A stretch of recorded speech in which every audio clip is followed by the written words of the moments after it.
Welcome to the That Don't Fit podcast, a podcast where we're dedicated to talking about life and life's real issues that cross racial and generational lines. My name is Jared Torrance, and I'm here with my co-host, Andy Farmer. We're friends, we're pastors, we're wanting to help people talk and process life in a crazy world. Welcome to the conversation. Excellent. Well, welcome back, guys. It has been a hot minute. And we are happy to be back. We are excited to be back. We are sipping on some lovely seltzer. We won't name the brand because they don't be sponsoring us. Nope. Don't even know the brand. It's very good, though. I almost want to shout them out. Guys, it's been a long time, and I'm so glad we're back. And here's the thing. This is a day of lament and also a day of joyous celebration. We lament the loss of Grant Farmer. Oh, he's alive. He's alive, yeah. That's right, yeah. Yeah, he's good. He's good. He's fine. He's good. Fine. Grant's fine. Right, he's fine. Yeah. Grant's fine. Grant is just killing it in other ways. So Grant has been our producer. Yes. Producer yes, Grant, producer. That's right. In fact, Grant was the guy who had the original idea to do this. Oh man, that's right. And so he said, "Let's do it." And so we said, "Okay, Grant, if you run it." Yeah. He got us up. He got us running down the track, and now he's jumped off. He jumped off. Yeah, that's right. This was planned for the beginning. Yeah, but actually, Grant has served us really well. Has done a great job. Thank you, Grant. He has just had a baby. And has got a lot going on in life. So he just said, "Listen, I need to tap out a little bit." Yep. But so first of all, so that's the lament. That's the lament. We are sad. We miss Grant. We love Grant. Yeah, Grant. He's got beautiful hair. Yeah, he does have beautiful hair. He's my son, and you can tell that I don't have the beautiful hair. But that's the way it works in families. But he did not leave us adrift. No, he didn't. No. He provided for us. He provided, yes. And with whomst did he provide for us? The handsome and multi-talented Christian Nom. Multi-handsome Christian Nom, who is a musician and a producer. Crystal Blue and eyes. a songwriter and a man who has set this thing up, and we look official. We do look official now. There's a blue light behind me. Yep. There's an orange light behind you. We got like umbrellas with lights. Yeah. It's crazy. I don't even know what's going on. There's like 13 cameras. I'm assuming we look good. If he made us look good, that just is a testament to his ability and skill. But Christian, thank you so much for jumping in. Welcome, Christian, guys. If you're listening, clap. I don't care if you're alone, clap. That's right. Yeah, he needs it. Wait. So, okay, we're good. Okay, now stop clapping. Yeah. So anyway, so we're heading along the road with a new producer. Yes, we are. Man, I just realized if my hair is messed up, it matters. It does, yeah. Oh, yeah. Gotta use that. And I just realized it's important that people see my dog hat. Dog hat. How about them dogs? That was super aggressive. That's the way you do it. So, no, that's the greeting is I say, how about them dogs? Right? Hoorah! I don't know. No. Oh, sorry. No. And you say it, and you got to say it like this. How about them dogs? Oh, so it's a conversation. Yeah, it's a conversation. Okay. How about them dogs? How about them dogs? There you go. You got it. Man. Whoa. There's so much aggression here. All right. Man, that was... All right. Well, we should get into what's actually going on here because we got some special news. So not only do we have crazy Christian man, the man named Christian, not like he is a Christian. Anyway, not just that with our new producer, but we have it's not his first book, mind you, but it is a new book that I'm holding in my hands right now. If I don't think we can zoom in, but oh my goodness, can we? Do you want to zoom in? Go ahead. No, don't zoom in. Or yeah. What does that say? Who's the author of this book? Does that say Andrew Farmer? Some call him Andy Farmer. Guys, Andy Farmer has released a new book, Ordinary Greatness: A Life of Elias Boudinot. That's right. Boudinot. Do you want to hold the book? Sure. Yeah. Yeah. Great. I mean, I got so many questions. There's a lot of things here. It's a biography. Yep. Got to read biographies. Mm-hmm. Great for inspiration. Great to learn history. Yep. And apparently it's a way to learn what greatness is, because it seems like this man was an ordinary man who was also great. Yeah. Is that accurate? Or I would say he was he shows you what ordinary greatness can look Come like. on, man. All right, so let's talk about it because I don't know who Elias Boudinot is, but there's a whole book on him, and I remember talking to you through the process and how excited you were about this man. It seems like this is a guy that we should all know. Yeah, yeah. So let's talk about a few things, Andy. What's the deal with Elias Boudinot? Yeah. So Elias Boudinot, this guy right here, he is you would call him a minor founder. We think about the founders. We think about Washington, Jefferson, all those guys. He was a contemporary with those guys. He knew them all. He was part of the founding generation. Actually, really well known in his time, very prominent in his time, but not as well known for reasons I'll talk about in a little bit these days. But so he's a guy, excuse me, who the interesting thing about him, and the reason I found him interesting, is that he's an evangelical. Okay. You think about the founders, you think about, Christian, non-Christian, what were they, deists, all that kind of stuff. And so who were the real Christians? And, without going through individual guys, this guy was a real believer. This guy believed the gospel. This guy lived the implications of the gospel. He's not a guy who just talked about God.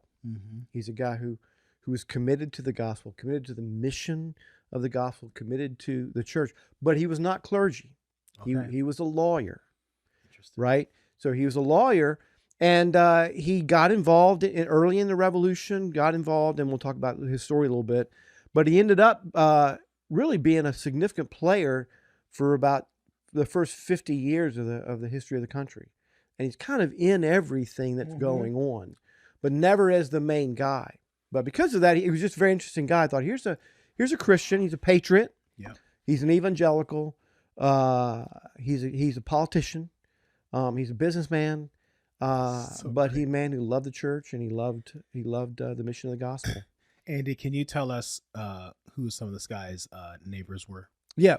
So one of the things that's fascinating about him is he is the only guy his neighborhood at various times in his life. He's the only guy who lived on the same street as Benjamin Franklin and Jonathan Edwards and George Washington and Alexander Hamilton. Come on, man. He lived on the street of all those guys. He was neighbors with them all. That in itself deserves a biography. Yeah, so that's what I mean. It was fascinating. I was like, this guy, he was there for everything. Yes. So speaking of that, how did you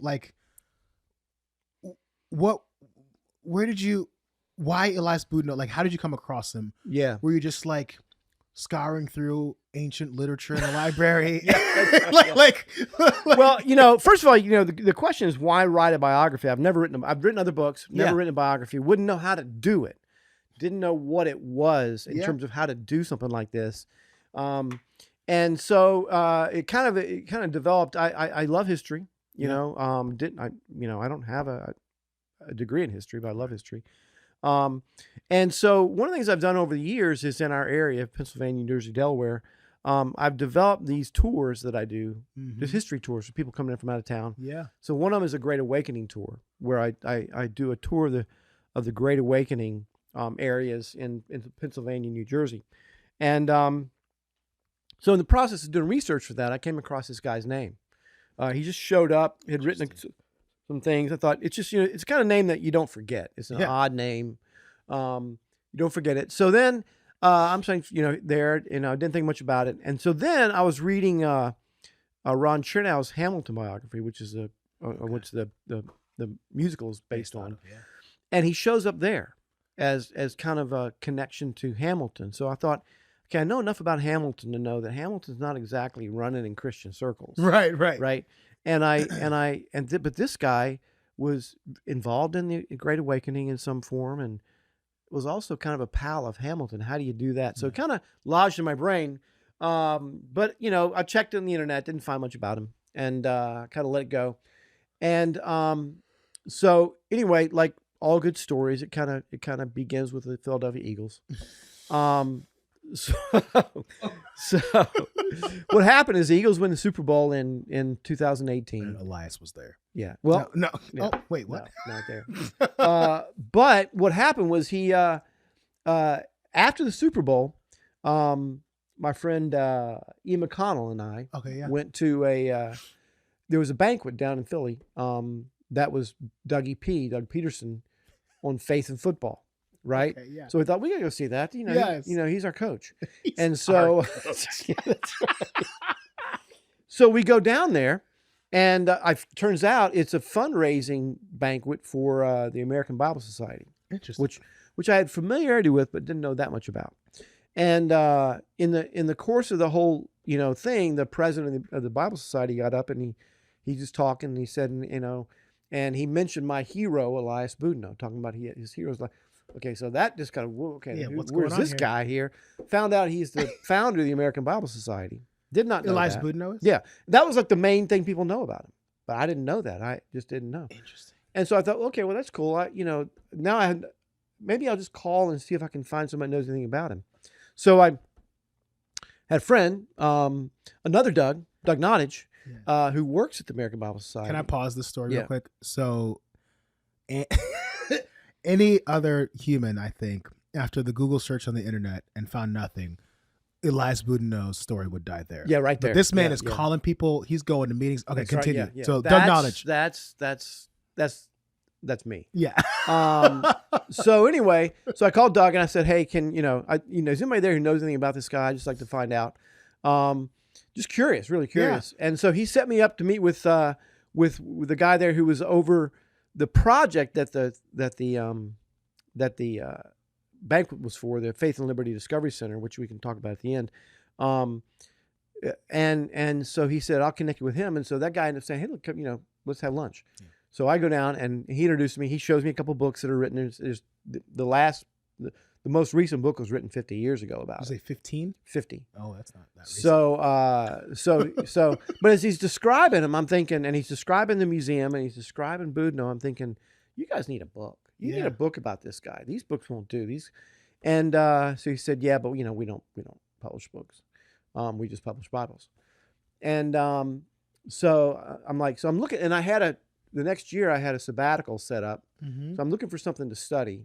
And I thought, maybe I'll just study this guy. And I just said, listen, if I study this guy and I get far enough along, would you guys be interested in, me floating a book idea to you? And he said, I don't, that's not our deal.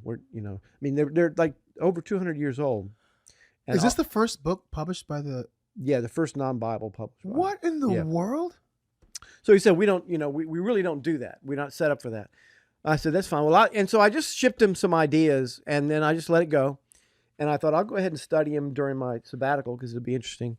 And then in January of 2019, mm-hmm. they called me and said, hey, we want you to do it.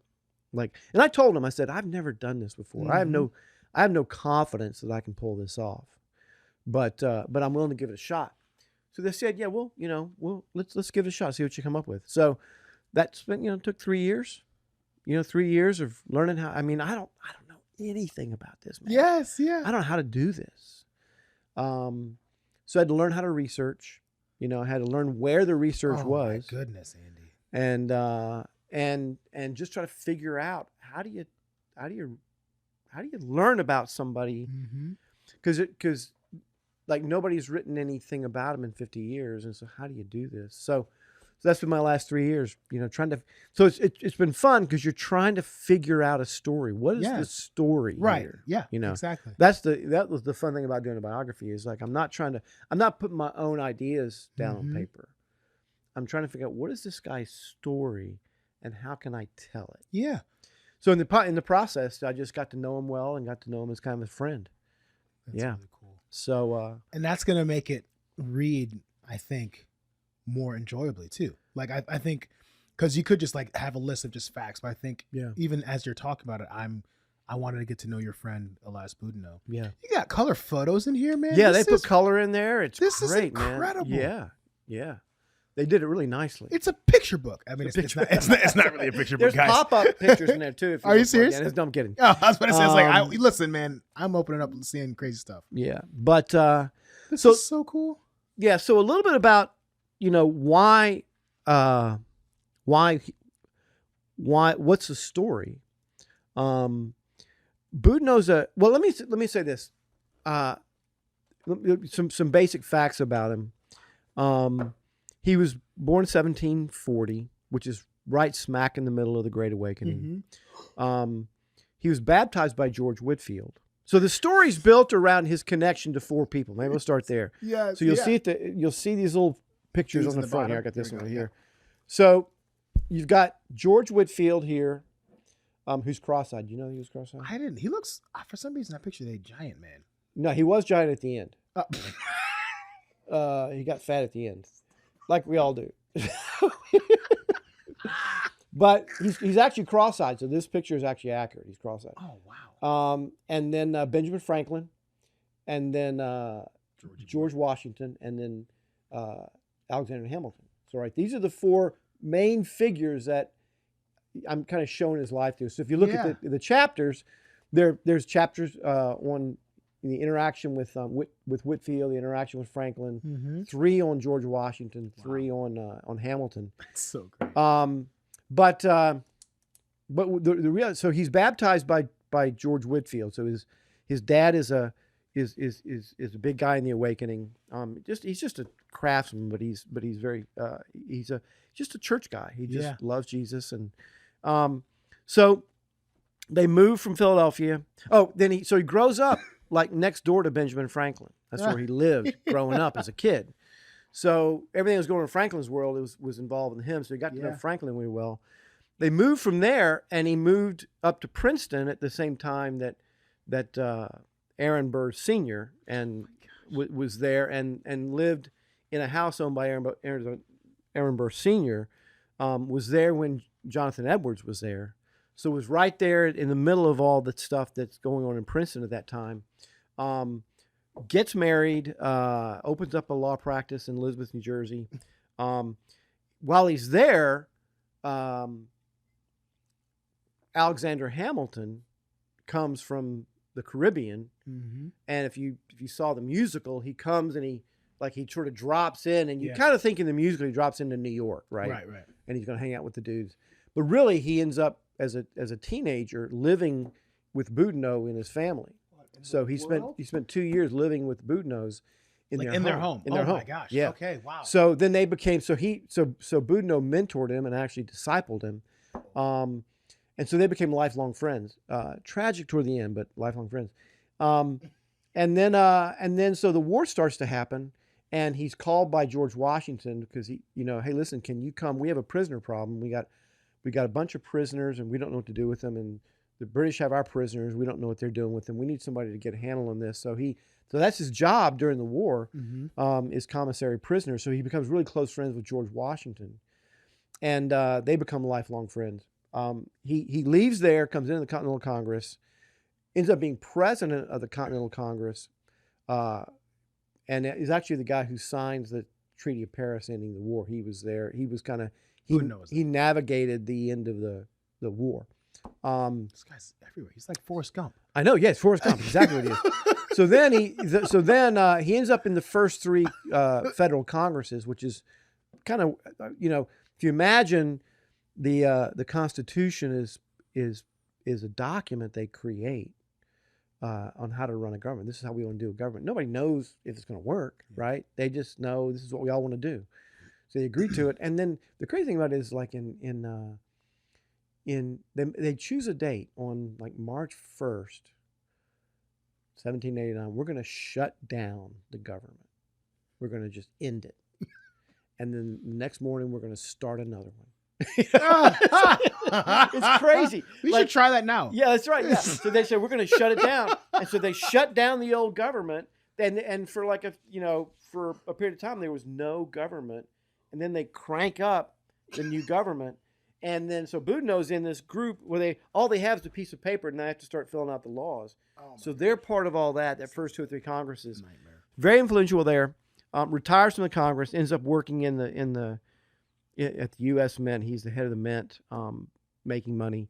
And then he retires from that and gets involved with mission work, and he's financing mission work, and he's involved with the Foreign Board of Missions, American Foreign Board of Missions, and lifelong. The other thing about him, and this is one of the things that really hit me, was he has the longest and most distinguished anti-slavery record of any founder.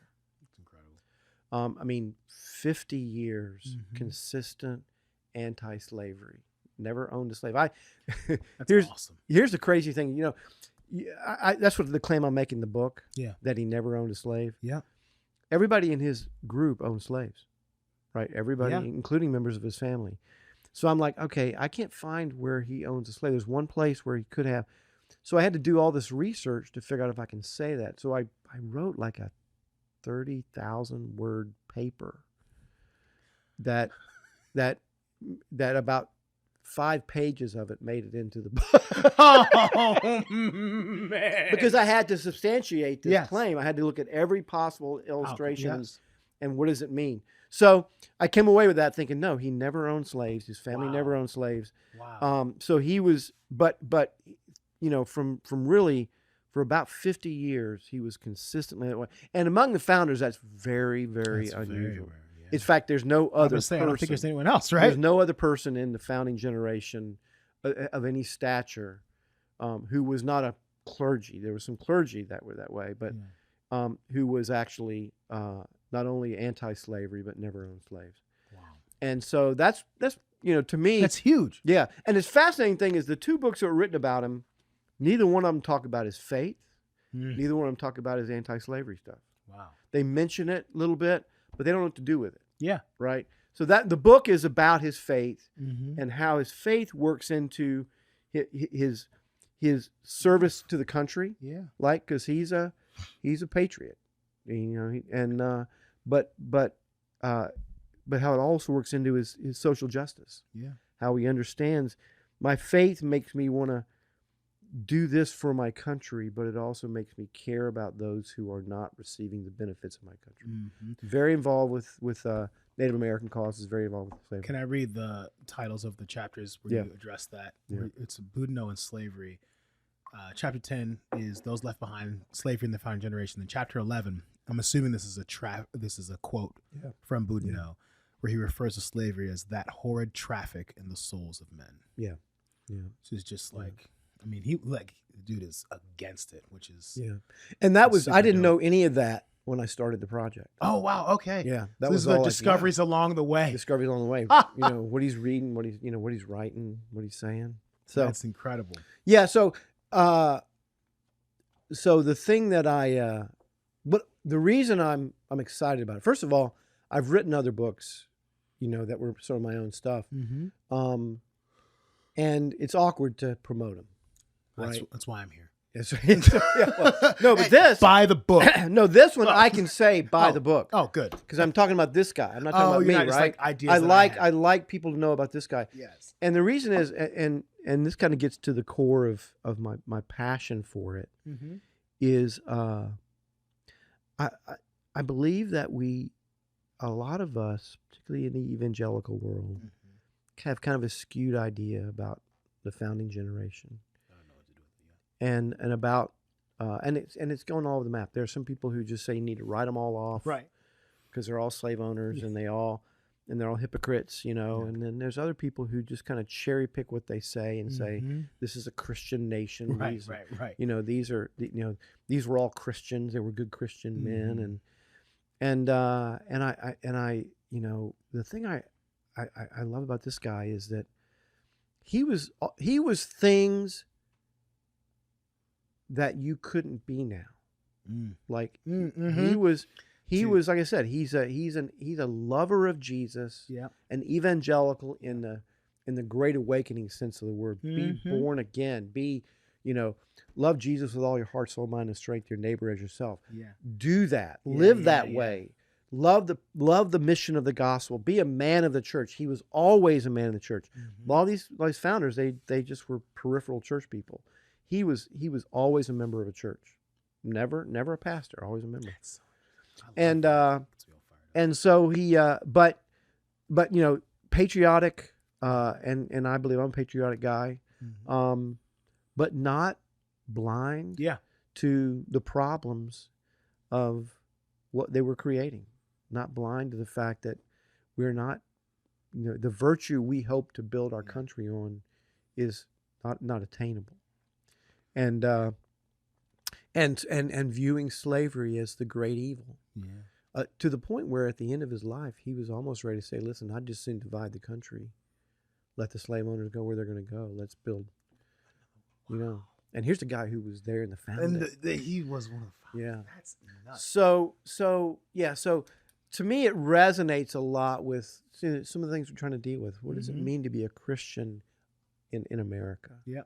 What does it mean to be a Christian in this nation? Mm-hmm. What does it mean to care about social justice issues? Mm-hmm. There's a lot of ways to define that. Right. But the poor, those who have not experienced what the country's meant to have us experience, those things mattered to him, but it didn't cause him to compromise what he thought about being an American. They weren't. In these days, it feels like you got to make a decision. He never had to make a decision. Yeah. He's like, let's do it. Let's do it. Let's do it both. The answer is yes. Yeah. So that's what I love about it. Dude. That's what I hope people get from it. Andy, that's awesome. Yeah. I think you crushed all these questions. I think it was concise enough where we still need to read the book, but we're intrigued about it. I want to read the book. I got classwork and things that I need to finish before this, but I want to learn about Elias Boudinot. At the start of this, you mentioned something. You mentioned the Faith and Liberty Discovery Center. Yes. What is that? It's the American Bible Society, which is in Philadelphia. Wait, let me say a little slower because you got the fast Philly speak cap. Yeah. American Bible Society. Yeah, American Bible Society. Let me just back up here. Yeah, American Bible Society. He founded, right? Yeah. The idea behind it was it was started actually by Wilberforce in Great Britain, the British Bible Society. The idea is we can't get Bibles out there fast enough. People are expanding to new areas. And we can't get Bibles out fast enough. So we need to start creating Bibles. Yeah. So in America, the same issue. People were moving west, and because they were often at war with Great Britain, they weren't getting Bibles from Britain anymore. So they didn't have any Bibles. And if you didn't own a Bible, you weren't getting one. Yeah. So they said, we got to start making them here. And their focus, interesting, was creating Bibles for the military, for soldiers. And they still have a passion for the military. They have a passion for vets. Yeah. It's a big part of what they do. And particularly, PTSD and people coming out of trauma. But they realized we got to get Bibles to people, and they're moving. And so they created this American Bible Society, which is basically the goal is let's get as many Bibles to as many people as possible. Mm-hmm. And it was a lot of people coming together. So the idea was let's put a Bible out there without commentary. In other words, we're not coming from a specific theological framework other than confidence in the Word of God. That's good. And so so any denomination can use these and any, whatever. So that was that. So they've been doing that for 200 years. When they moved from New York to here in Philly, they felt like we're in the middle of sort of the cradle of liberty. Mm-hmm. But they noticed that the Christian part of our heritage has unfortunately kind of been washed out of the founding area. Down Independence Mall. It's there if you know where to look. Right. But you're not hearing that story. Right. And so they said, what would it be like if we said, alongside the Declaration of Independence and the Constitution, the other founding document in our country is the Bible? What would that be like? And so they created this museum. It's really kind of a place to go. It's an interesting museum because there's not a lot of like artifacts. There's some. But it really is an ideas museum. Interesting. And the central idea is, what are the biblical values that shape our country? But it's really interesting this way, and I hope you hear this in the right way. It isn't just, okay, this is for Christians. Yeah. Right? Because the people of the Bible weren't just evangelicals. They talk about how the Catholic Church was represented. They talk about Jewish congregations. They talk about people who saw the Word of God as essential to founding culture. Yeah, is who the Bible's about. And so you can go in there and And so they talk about religious freedom. They talk about justice. They talk about community. They talk about faith. They talk about love. They talk about these transcendent values that we take for granted in our country, Right. that are actually from the Bible. That's They're good. not Enlightenment values. Yeah. Of reason and and inquiry and those kind of things. No, these are community, faith, hope, belief, love, those kind of things. And so the museum's built around those values. Yeah. And so the book really, I didn't design it this way, but it really kind of ties that in, because that's what his life is. That's good. He's a man of the word. Yeah. And but he also is a man who had he had a wonderful heart toward people who were different than him. Yeah. He knew what he believed, and he didn't deviate at all. That's so good. Right? And it's so rare. But if you disagreed, he was going to try to find some way to see some good in what you said. Yeah. And so there's examples of that in the book too. All right. So that excuse me. Nope, you're good. So that's what the Faith and Liberty Discovery Center is. And it's this is designed to kind of be there as a tangible representation of what those values look like in a man.